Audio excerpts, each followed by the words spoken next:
ಅದಕ್ಕೆ ಅಧ್ಯಕ್ಷರನ್ನ ಹೇಳಿದೆ ನೀರಾವರಿ ಸಮಸ್ಯೆ ನೋಡ್ರಿ. ಇಲ್ಲಿ ಭಾಳ ದೊಡ್ಡ ದೊಡ್ಡ ಕೆಲವೊಂದು ಮಂತ್ರಿಗಳು ಭಾಳ ದೊಡ್ಡ ದೊಡ್ಡ ಭಾಷಣ ಮಾಡ್ತಾರೆ ನಮ್ಮ ಉತ್ತರ ಕರ್ನಾಟಕದ. ಅವ್ರು ನೋಡಿದ್ರೆ ಸುಮಾರು 7 ಜಿಲ್ಲೆ ಒಳಗೆ 38ಕ್ಕೂ ಹೆಚ್ಚು ಹಳ್ಳಿಗಳಲ್ಲಿ ಸಾರಿಗೆ ಬಸ್ ಸಂಪರ್ಕ ಇಲ್ಲ ಉತ್ತರ ಕರ್ನಾಟಕ. ಕಾವೇರಿಗಿಂತ 3 ಪಟ್ಟು ಕೃಷ್ಣೆ ದೊಡ್ಡದಿದ್ರು ಆ ಅನುಪಾತದಲ್ಲಿ ಕೃಷ್ಣೆಗೆ ಹಣ ಕೊಡಲಿಲ್ಲ. ಆಲಮಟ್ಟಿ ಭೂಮಿ ಪೂಜೆ ದಿವಂಗತ ಲಾಲ್ ಬಹದ್ದೂರ್ ಶಾಸ್ತ್ರಿ ಅವರು 1969ರಲ್ಲಿ ಆದಾಗ ಬರೇ ಎಷ್ಟಿತ್ತು ಆಲಮಟ್ಟಿ ಯೋಜನೆ ಮೊದಲು ಅಂತ 2ನೇ ಹಂತ ಅಧ್ಯಕ್ಷರೇ 160 ಕೋಟಿ ಇತ್ತು. ಈ 1-2 ಮುಗಿಬೇಕಾದ್ರೆ ನಾವು ಎಷ್ಟು ಖರ್ಚು ಮಾಡಿದ್ವಿ? 54,000 ಕೋಟಿ ಖರ್ಚು ಮಾಡಿದ್ವಿ. 3ನೇ ಹಂತಕ್ಕೆ ಎಟ್ಟಬೇಕಂದ್ರೆ ನಿನ್ನೆ ನಾವು ಚರ್ಚೆ ಮಾಡಿದ್ವಿ 1,20,000 ಕೋಟಿ ರೂಪಾಯಿ ಖರ್ಚು ಮಾಡಬೇಕು. 60 ವರ್ಷದಲ್ಲಿ ಅವಾಗ ಏನೋ ಯಾವುದೋ ಇದು ಇರಲಿಲ್ಲ, ಕೋರ್ಟ್ ವ್ಯಾಜ್ಯಗಳಿರಲಿಲ್ಲ. ಅವಾಗೆ ಆಲಮಟ್ಟಿಯನ್ನು ಮುಗಿಸಿಬಿಟ್ಟಿದ್ರೆ 524 ಮಾಡಿದರೆ ಇಡೀ ಉತ್ತರ ಕರ್ನಾಟಕದ ನೀರಾವರಿ ಆಗ್ತಿತ್ತು ಅಧ್ಯಕ್ಷರೇ. ಇವತ್ತು ನೀವು ಮಾತಾಡಬೇಡಿ, ಯತ್ನಾಳ್ ಯಾರಿದ್ದಾರೆ? ಪರವಾಗಿ ಮಾತಾಡ್ತಾ ಇಲ್ಲ. ನಾನು ಬಿಜೆಪಿ ಪರವಾಗಿ ಮಾತಾಡೋದಿಲ್ಲ. ನಾನು ನೋಡಿ ನಾವೆಲ್ಲ ಹೊಸಬ್ರು ಯಾರು ಅದಕ್ಕೆ ಹೆಚ್ಚಿನ ಪ್ರಾಧಾನ್ಯತೆ ಕೊಡ್ಲಿಲ್ಲ. ಯಾತಕ್ಕೋಸ್ಕರ 524 ಅಡಿ ಎತ್ತರಿಸೋದನ್ನ ನಿಲ್ಸಿದ್ರು? ಅದಕ್ಕೆ ಕಾರಣ ಯಾರು? ಅವ್ರಿಗೆ ಹೇಳಿ, ಬೇಡ ಅಂತ ಹೇಳೋದಿಲ್ಲ ನಾನು. ಅವ್ರನ್ನ ಸದಸ್ಯರು 4 ಸಾರಿ ಬಂದಿರೋರು. ನೀವ್ ಹೇಳಿ ನೋಡಿ ಅಧ್ಯಕ್ಷರೇ, ನೋಡಿ ಯಾವುದು ಆಗಿಲ್ಲ ಅನ್ನೋದಕ್ಕೆ ನಾನು ಯಾವ್ದನ್ನೇ ದೋಷ ಸಿಗ್ಲಿಕ್ಕೆ ನಿಂತಿಲ್ಲ. ನಾವು ಯಾವ ಆಗಿಲ್ಲ ಅನ್ನೋದಕ್ಕೆ ನಾವು ಕಾರಣ ಉತ್ತರ ಕರ್ನಾಟಕದ ಜನಪ್ರತಿನಿಧಿಗಳು. ಓಕೆ, ಯಾವ ಮುಖ್ಯಮಂತ್ರಿಗಳನ್ನ ಯಾರನ್ನ ನಾವು ಮಾತಾಡೋದೇ ಇಲ್ಲ ಮುಖ್ಯಮಂತ್ರಿಗಳ ಮುಂದೆ. ಇವತ್ತೇನಾಗಿದೆ, ನಾವು ಪ್ರಧಾನಮಂತ್ರಿಗಳ ಮುಂದೆ ಹೋಗಿ ಮಾತಾಡೋದಿಲ್ಲ. ನಾವು ಕಷ್ಟ ಹೇಳ್ಕೋದಿದ್ರೆ ಪ್ರಧಾನಮಂತ್ರಿಗಳು ಅಟಲ್ ಬಿಹಾರಿ ವಾಜಪೇಯಿ ಇದ್ದಾಗ 519.6, ಆಂಧ್ರ ಪ್ರದೇಶದ ಚಂದ್ರಬಾಬು ನಾಯ್ಡು ಅವರು ಅವತ್ತು ಮುಖ್ಯಮಂತ್ರಿ ಇದ್ದರು. ಪ್ರಧಾನಮಂತ್ರಿಗಳ ಬಳಿ ಸುಮಾರು 28-29 ತೆಲುಗು ದೇಶಮದ MP ಗಳನ್ನು ಹೋಗಿ ಕೂತರು, ಮನವಿ ಕೊಟ್ಟರೆ ವಾಜಪೇಯಿ ಅವರಿಗೆ. ಯಾಕೆ ಅವ್ರನ್ನ ನೆನೆಸ್ತೀನಿ ಅಂದರೆ ಇವತ್ತು ಅಟಲ್ ಬಿಹಾರಿ ವಾಜಪೇಯಿ ಅವ್ರನ್ನ ಅಧ್ಯಕ್ಷರೇ, ನಾನು ಬಿಜಾಪುರನಲ್ಲಿ ಇದ್ದೆ, ನಾನು ಲೋಕಸಭಾ ಸದಸ್ಯ ಇದ್ದೆ. ಪತ್ರಕರ್ತರು ಬಂದು ಕೇಳಿದ್ರು, ಇವತ್ತು ಚಂದ್ರಬಾಬು ನಾಯ್ಡು ಅವರು ಭಾರತದ ಪ್ರಧಾನಮಂತ್ರಿ ಅಟಲ್ ಬಿಹಾರಿ ವಾಜಪೇಯಿ ಭೇಟಿಯಾಗಿದ್ದಾರೆ. 515ಕ್ಕಿಂತ ಹೆಚ್ಚಿಗೆ ಎತ್ತರಕ್ಕೆ ಅವಕಾಶ ಕೊಡಬಾರ್ದು. ಒಂದು ವೇಳೆ ಕೊಟ್ಟರೆ ತೆಲುಗು ದೇಶಂ ತನ್ನ ಪಾರ್ಟಿ ಬೆಂಬಲವನ್ನು ವಾಪಸ್ ತಗೋತೇತನೋ ಅಂತ ಒಂದು ಎಚ್ಚರಿಕೆಯನ್ನು ಕೊಟ್ಟಿದ್ದಾರೆ ಅಂತ ಹೇಳಿದ್ರು.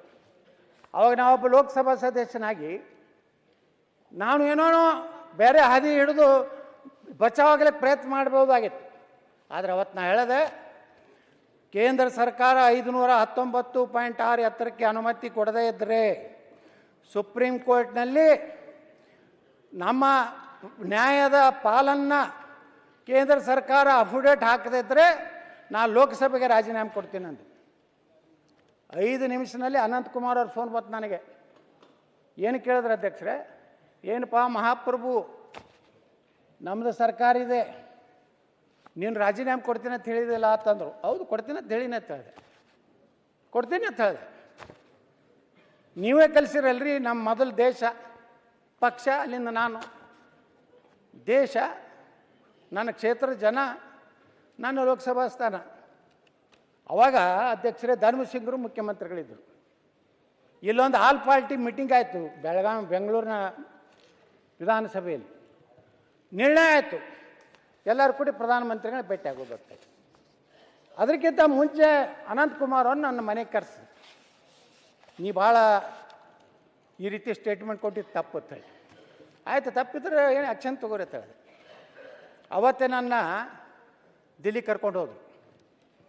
ಅಟಲ್ ಬಿಹಾರಿ ವಾಜಪೇಯಿ ಅವ್ರ ಮನೆಗೆ, ಪ್ರಧಾನಮಂತ್ರಿಗಳ ಕಚೇರಿ ಮನೆಗೆ ಹೋದಿದ್ರು ಅಧ್ಯಕ್ಷರೇ. ನನ್ನ ಜೊತೆಗೆ ಬಸವರಾಜ ಪಾಟೀಲ್ ಸೇಡಮ್ ಇದ್ದರು, ಡಾಕ್ಟರ್ MR ತಂಗಾ ಇದ್ದರು, ಜಗದೀಶ್ ಶೆಟ್ಟರ್ ಇದ್ದರು, ನಾನು ಅನಂತಕುಮಾರ್ ಅವರೆಲ್ಲ ಕೂಡಿ ವಾಜಪೇಯಿ ಅವ್ರ ಮನೆಗೆ ಹೋದಾಗ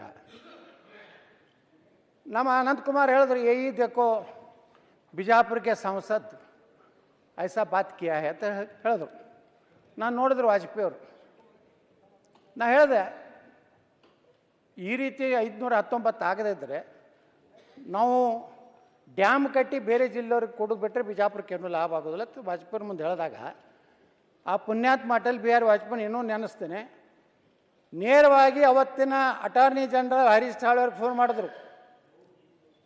कल हमारा एक कर्नाटक के हमारे MP और केंद्र मंत्री आ रहे, उनका जो अफिडेविट डालने का है सुप्रीम कोर्ट में, आप करिए. ಮುಂಜಾನೆ 8 ಗಂಟೆಗೆ ಹರೀಶ್ ಸಾಳ್ವೆ ಅವ್ರ ಮನೆಗೆ ಹೋದ್ವಿ ನಾವು, ಅನಂತಕುಮಾರ್ ನೇತೃತ್ವದಲ್ಲಿ.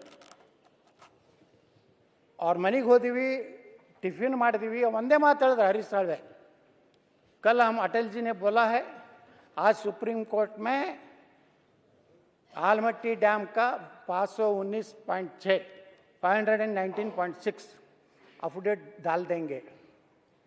ಅವ್ರಿಗೆ ಧಮಕಿ ಬಂದಿದ್ರ ಬಗ್ಗೆ ವಾಜಪೇಯಿ ನಮ್ಮ ಮುಂದೆ ಏನು ಹೇಳ್ತಾರೆ ಅಧ್ಯಕ್ಷರೇ, ನನ್ನ ಸ್ವಾರ್ಥಕ್ಕಾಗಿ, ನನ್ನ ಪ್ರಧಾನಮಂತ್ರಿ ಕುರ್ಚಿಗಾಗಿ ಕರ್ನಾಟಕಕ್ಕೆ ನಾನು ಬಲಿ ಕೊಡಲಿಕ್ಕೆ ಸಾಧ್ಯ ಇಲ್ಲ ಅನ್ನುವಂಥ ಮಾತನ್ನು ಅಟಲ್ ಬಿಹಾರಿ ವಾಜಪೇಯಿ ಅವತ್ತು ಹೇಳಿದ್ರು. ಮುಂದೆ 6 ತಿಂಗಳಾದಾಗ ನಾನು ಏನು ಉಚ್ಚಾಟನೆ ಮಾಡಬೇಕಂತಿದ್ರಲ್ಲ ಅಧ್ಯಕ್ಷರೇ, ನಾ ಕೇಂದ್ರ ಮಂತ್ರಿಯಾಗಿ ಅಟಲ್ ಬಿಹಾರಿ ವಾಜಪೇಯಿ ಸರ್ಕಾರದಲ್ಲಿ ಕೆಲಸ ಮಾಡುವಂಥ ಅವಕಾಶ ಕೊಟ್ಟರು. ನ್ಯೂಸ್ ಫಸ್ಟ್ ನಿರ್ಭೀತಿಯಿಂದ ನಿಮ್ಮ ಪರವಾಗಿ.